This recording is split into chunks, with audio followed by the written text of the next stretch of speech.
दोस्तों, आज के इस वीडियो में हम बात करने वाले हैं मुहर्रम के महीने में निकलने वाले ताजियों के बारे में और आपको इस वीडियो में ताजियों का पूरा इतिहास बताने वाले हैं। यानी कि भारत में ताजिए निकालने की शुरुआत कब और कैसे हुई, भारत में सबसे पहला ताजिया कब और किसने बनाया और क्यों बनाया, इस्लाम में ताजिए की क्या हकीकत है, इन सब बातों की जानकारी आज के इस वीडियो में हम आपको देने वाले हैं। इसलिए आप इसको आखिर तक जरूर देखें और मेहरबानी करके अपने दोस्तों में इसे शेयर भी कर दें ताकि मुहर्रम आने से पहले यह वीडियो ज्यादा से ज्यादा लोगों के पास पहुंच जाए। तो चलिए दोस्तों शुरू करते हैं। सन 1370 के आसपास की बात है। उस वक्त भारत में एक तैमूरलंग नाम के राजा की हुकूमत हुआ करती थी। हम आपको यह भी बता दें कि जिस तरह का भारत आज आप देख रहे हो, यह भारत उस वक्त ऐसा नहीं था। उस वक्त भारत एक बहुत बड़ा और विशाल देश था, क्योंकि उस वक्त भारत का बंटवारा नहीं हुआ था। अफगानिस्तान, पाकिस्तान, बांग्लादेश ये सब देश शामिल में ही थे और यही नहीं बल्कि जो दूसरे छोटे छोटे द्वीप थे वो भी सब भारत में शामिल थे। इस तरह से तैमूरलंग की जो हुकूमत थी वो दुनिया के एक बहुत बड़े हिस्से पर हुआ करती थी और हम जो आपको बताने वाले हैं यह वाकया उसी वक्त का है। तैमूरलंग एक तुर्की का रहने वाला बादशाह था। उसको हजरत इमाम हुसैन से बहुत ज्यादा मोहब्बत थी। इसी वजह से तैमूरलंग हर साल यानी कि जब भी मुहर्रम का महीना आता तो वो रोजाई इमाम हुसैन की जियारत करने के लिए इराक जाया करता था। चाहे वो दुनिया के किसी भी कोने में मौजूद क्यों ना हो, मगर मुहर्रम के महीने में वो इराक जरूर जाता था। यानी कि उस वक्त कोई भी ऐसा साल नहीं गुजरता था जिस साल वो मुहर्रम के महीने में रोजाई इमाम हुसैन की जियारत करने के लिए इराक ना गया हो। यानी कि तैमूरलंग हर साल हजरत इमाम हुसैन की मोहब्बत में ईरान जाता और रोजा इमाम हुसैन पर अकीदत पेश करता और इसाले सवाब करता, यानी कि फातिहा खानी वगैरह करता और फिर वापस अपनी जगह पर आ जाता। तैमूरलंग का हर साल का यही दस्तूर बना हुआ था। मगर एक साल ऐसा हुआ कि तैमूरलंग को एक बहुत बड़ी बीमारी ने घेर लिया। यानी कि बादशाह को एक ऐसी बीमारी लग गई जिसकी वजह से वो चलने फिरने के काबिल भी नहीं रहा। बड़े बड़े हकीमों और तबीबों ने उसका इलाज किया मगर उसकी बीमारी का कोई भी इलाज ना हो सका। उसके बाद में जैसे ही मुहर्रम का महीना करीब आने लगा तो वो हजरत इमाम हुसैन की मोहब्बत में बेचैन होने लगा। उसकी रोजाई इमाम हुसैन की जियारत करने की ख्वाहिश बढ़ने लगी। मगर इस बार वो इस हालत में नहीं था कि वो रोजाई इमाम हुसैन की जियारत करने के लिए ईरान जा सके, क्योंकि इस बार वो चलने फिरने के काबिल भी नहीं था और उस वक्त के बड़े बड़े हकीमों और तबीबों ने भी उसको सफर करने के लिए मना कर दिया था। इस बात का बादशाह तैमूरलंग को बहुत अफसोस हो रहा था और वो इस गम में बेचैन होता जा रहा था। तैमूरलंग के राज दरबार में बहुत सारे मंत्री और संतरी हुआ करते थे। उनमें से एक मंत्री था जो सिया था। तैमूरलंग का वो सबसे खास मंत्रियों में से एक मंत्री था। एक दिन बादशाह ने अपने सिया मंत्री को अपने पास बुलाया और इस बारे में उससे बातचीत की। यानी कि उसको बताया कि इससे पहले वो हर साल जब भी मुहर्रम का महीना आता तो रोजा इमाम हुसैन की जियारत करने के लिए ईरान जाया करता था और उनकी जियारत करता था।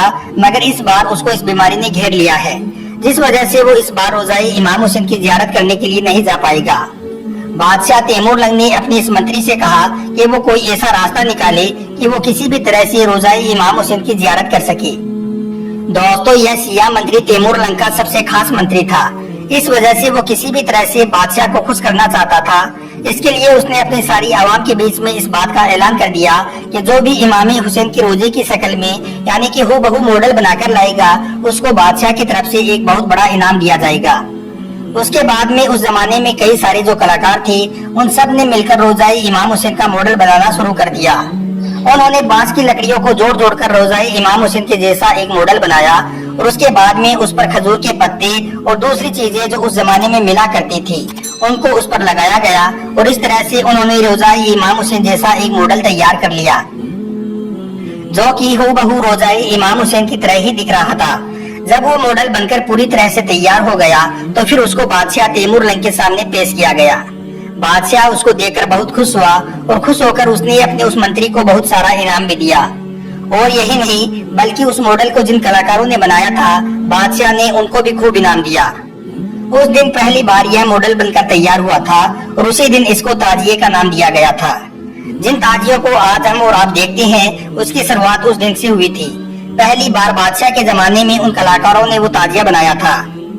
उसके बाद तैमूरलंग के इस ताजिए की चर्चा केवल उसके महल तक ही सीमित नहीं रही बल्कि चारों तरफ इस बात की चर्चा होने लगी कि बादशाह ने इमाम हुसैन की रोजे जैसा मॉडल बनाया है। और जैसा कि हमने आपको पहले ही बताया है कि उस वक्त भारत एक बहुत बड़ा देश हुआ करता था, क्योंकि उस वक्त भारत का बंटवारा नहीं हुआ था। ये सारे देश भारत में ही मिले हुए थे। इस वजह से दूर दूर तक तैमूर लंग के इस ताजिए की चर्चा होने लगी। और यही नहीं बल्कि रशिया और चाइना के भी कई हिस्सों में यह बात फैल गई थी। उसके बाद जिन लोगों को हजरत इमाम हुसैन से सच्ची मोहब्बत थी वो लोग उस ताजिए की जियारत करने के लिए आने लगे और हर साल बादशाह तैमूर लंग को खुश करने के लिए तरह तरह के मॉडल रोजाई इमाम हुसैन की शक्ल में बनाकर बादशाह के महल में ले जाने लगे। उनको देखकर बादशाह बहुत खुश होता और उनको खूब सारा इनाम देता।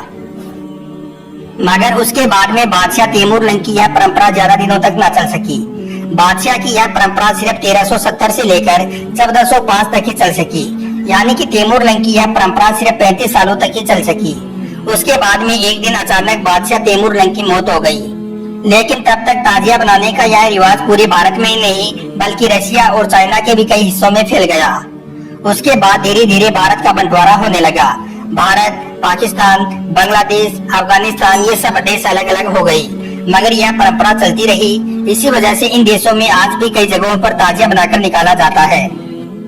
लेकिन हम आपको यह भी बता दें कि यह परंपरा भारत से ही शुरू हुई थी, इसलिए आज भी यह परंपरा भारत के आसपास ही देशों में फैली हुई है, यानी कि इन्हीं देशों में ताजिया बनाकर निकाला जाता है। इसके अलावा इराक, सऊदी अरब और दूसरे अन्य देशों में किसी भी तरह का कोई ताजिया नहीं निकलता है। ईरान जो कि एक शिया बाहुल्य देश है, वहाँ पर भी कोई ताजिया नहीं निकलता है। वहाँ पर लोग सिर्फ मातमी जुलूस निकालते हैं। दोस्तों, जैसा कि आप सब जानते हो कि मुसलमानों में शिया और सुन्नी दो बड़े समुदाय हैं, जिनमें इन ताजियों को लेकर बहुत बड़ा मतभेद है। सुन्नी है वो इन ताजियों को नाजायज और हराम मानते हैं, हालांकि कुछ सुन्नी लोग भी ताजियों को बनाकर निकालते हैं। वहीं पर शिया लोग इसको जायज करार देते हैं। उनका कहना है कि वो हर साल रोजाई इमाम हुसैन की जियारत करने के लिए ईरान तो जा नहीं सकती हैं, इसलिए वो इमाम हुसैन की मोहब्बत में उनकी रोजे की शक्ल में ताजिया बनाकर निकालते हैं। जबकि सुन्नी समुदाय के लोगों का ये कहना है कि ताजियों की दलील कुरान और हदीस में नहीं मिलती है, इसलिए इनको नहीं निकालना चाहिए। ताजिया बनाना और उनको निकालना इस्लाम में नाजायज है। और साथ ही साथ कुछ सुन्नी लोगों का यह भी कहना है कि अगर आपको ताजिया बनाकर निकालना ही है तो आप अदब के साथ इनको निकालें, इसको हजरत इमाम हुसैन की रोजे की शक्ल में ही आप बनाएं। मगर आजकल कुछ लोग ताजियों में जो खुराफाते कर रहे हैं वो बहुत गलत है।